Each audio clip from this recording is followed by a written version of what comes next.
बड़ी खबर आ रही है महाराष्ट्र में नासिक से, जहां पर जाकिर हुसैन अस्पताल में 11 मरीजों ने दम तोड़ दिया है। जी हां, ऑक्सीजन प्लांट में लीकेज हुई थी, जिसके मद्देनजर 11 मरीजों ने दम तोड़ दिया है। बेहद बड़ी खबर, लापरवाही की खबर। पहले से ही कोरोना से जूझ रहे मरीज थे, अस्पताल में वेंटिलेटर पर भर्ती थे और वहां पर ऑक्सीजन प्लांट में कुछ दिक्कतें हुई, हादसा हुआ और जिसका नतीजा ये हुआ कि ऑक्सीजन लीकेज से 11 मरीजों की मौत हो गई है। हम लगातार संपर्क करने की कोशिश करेंगे कि आखिर ये लापरवाही, आखिर ये गलती कैसे हुई, कहां हुई, किसकी चूक हुई।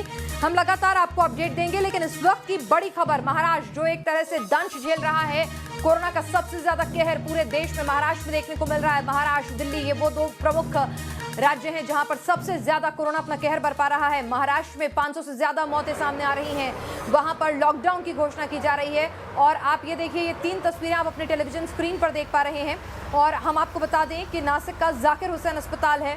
नासिक, पुणे में हालात जो हैं वो बेहद विकट हैं और आपको ये तस्वीरें हम दिखा रहे हैं कि किस तरह से ऑक्सीजन प्लांट जो है उसमें लीकेज हुई। ये तस्वीरें देखिए, वेंटिलेटर पर 11 मरीज थे। अस्पताल के ऑक्सीजन टैंकर में लीकेज शुरू हो जाती है और उसके बाद सप्लाई रुक जाती है, जिसकी वजह से 11 मरीजों की मौत हो जाती है। विकास, आखिर कैसे हुआ ये भयावह दर्दनाक हादसा? पहले से ही जिंदगी और मौत के बीच संघर्ष चल रहा है, ऊपर से यह हादसा। बिल्कुल पिनाज, देखिए जो पौना घंटा ऑक्सीजन की आपूर्ति बाधित रही है, पौना घंटा ही मौत बनकर आया है इस अस्पताल में। मैं बता दूं कि 1 बजे के आसपास इस ऑक्सीजन के बड़े सिलेंडर से लीकेज शुरू होती है और पूरे अस्पताल में ऑक्सीजन की आपूर्ति बाधित हो जाती है, सप्लाई रुक जाती है। और इस समय जाकिर हुसैन अस्पताल में 150 मरीज ऐसे हैं जो कि ऑक्सीजन सपोर्ट पे थे और उसमें से कई जो थे वो वेंटिलेटर पे थे। जिन 11 मरीजों की मौत की खबर बताई जा रही है, खुद इसकी पुष्टि महाराष्ट्र के स्वास्थ्य मंत्री राजेश टोपे ने कर दी कि 11 मरीज अपनी जान गंवा चुके हैं इस हादसे में और ये वो मरीज थे जो कि वेंटिलेटर पे थे। जैसे ही ऑक्सीजन की सेवा आपूर्ति बाधित हुई, उसके बाद इनकी सांसें उखड़ने लगी। इसके पहले कि इन्हें किसी दूसरे अस्पताल में शिफ्ट किया जा सकता, इनकी जानें जा चुकी थी। एक बहुत बड़ी लापरवाही, एक घोर लापरवाही का मामला नासिक के इस अस्पताल से अब सामने आ रहा है। जो मनपा आयुक्त है वहाँ के, महानगर पालिका के आयुक्त, उन्होंने भी कहा है कि इस मामले में व्यापक जांच होगी और जो भी दोषी होगा उसके खिलाफ कार्रवाई की जाएगी। पहल ये ऑक्सीजन लीकेज बहुत मामूली नजर आ रहा था, लेकिन किसी की जिंदगी किसी के अपने लौट कर नहीं आएंगे, बिल्कुल। लेकिन विकास, किसी की जांच से, किसी के सस्पेंशन से किसी के अपने लौट कर नहीं आएंगे। आज जब एक शख्स जो है एक अदद ऑक्सीजन बेड के लिए, वेंटिलेटर के लिए तरस रहा है, दम तोड़ रहा है, वहां पर अस्पताल के भीतर वेंटिलेटर पर जब अपना मरीज होता है तो आदमी सुकून की सांस लेता है कि चलिए अस्पताल मिला, बेड मिला।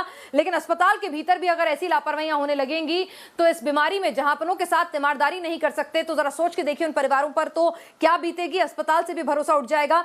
लेकिन विकास, सवाल यह है, ठीक है, ऑक्सीजन प्लांट में कुछ लीकेज हुई, वो एक हादसा हो सकता है, एक्सीडेंट हो सकता है, एरर हो सकता है मशीन का, समझ में आता है। लेकिन आपके पास बैकअप ऑक्सीजन के सिलेंडर्स तो होते हैं ना, तो वो नहीं इस्तेमाल किए गए।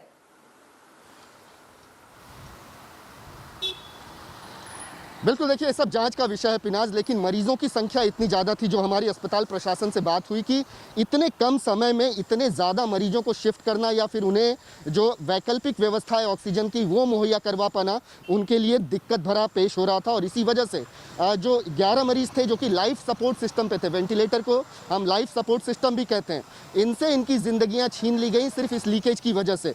लीकेज हुआ, लीकेज की वजह से लगातार आधे से पौने घंटे ऑक्सीजन की सप्लाई बाधित रही और चूंकि ऑक्सीजन इनको नहीं मिली, इनकी सांसें उखड़ गईं। और इसके पहले कि ये शिफ्ट किए जा सकते किसी दूसरे अस्पताल में या वैकल्पिक ऑक्सीजन इन्हें मुहैया कराई जा सकती, इनकी जानें जा चुकी थी। ये दर्दनाक हादसा है।